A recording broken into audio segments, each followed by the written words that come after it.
কয়েক বছরের আগের কথা। এক অন্ধ টুনি রোজ মন্দিরে পুজো করতে যেত। প্রতিদিনের মতো আজকেরও টুনি অন্ধ সে বসে ভক্তিভরে পুজো শেষ করে মন্দিরের দরজায় প্রণাম করে সে ফিরে আসে। মন্দিরে পুরোহিত সেটা ভালো করে লক্ষ্য করে দেখে যে টুনি প্রত্যেক দিনের ন্যায় আজকেরও পুজো দিয়ে চলে গেল। এইভাবে কয়েক বছর কেটে গেছে, কেউ জানে না। একদিন পুরোহিত ভিখারি টুনিকে ডেকে বলল, দেখো হে, দেবতা তোমার উপরে সন্তুষ্ট হয়েছে।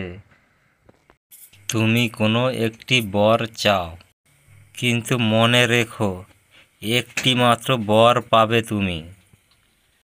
ভিখারি বেচারি টুনি বড় মুশকিলে পড়ে গেল।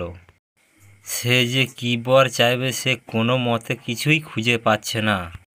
একবার ভাবলো সে দৃষ্টি ফিরে চাইবে, আবার ভাবতে থাকে টাকা কড়ি কি চাইবো, না ছেলেপুলে দীর্ঘ জীবন চাইবো। পুরোহিত মশাই, আমি এখন ঠিক করে উঠতে পারছি না কি বর চাইবো। আমি কাল এসে আপনার কাছ থেকে বর চেয়ে নিয়ে যাব। এই বলে ভিখারি টুনি ওখান থেকে চলে গেল। এইভাবে সারা রাত্রি কেটে গেল। টুনি ভিখারি ভেবে উঠতে পারছে না যে সে কি বর চাইবে। সে সকালবেলা উঠেও সে ঘরের সামনে বসে বসে ভাবছে আমি যে কি বর চাইবো আমি নিজেও খুঁজে পাচ্ছি না, যে এমন কি বর চাই। তারপর দিন সকালবেলা গিয়ে পুরোহিতকে গিয়ে বলল, পুরোহিত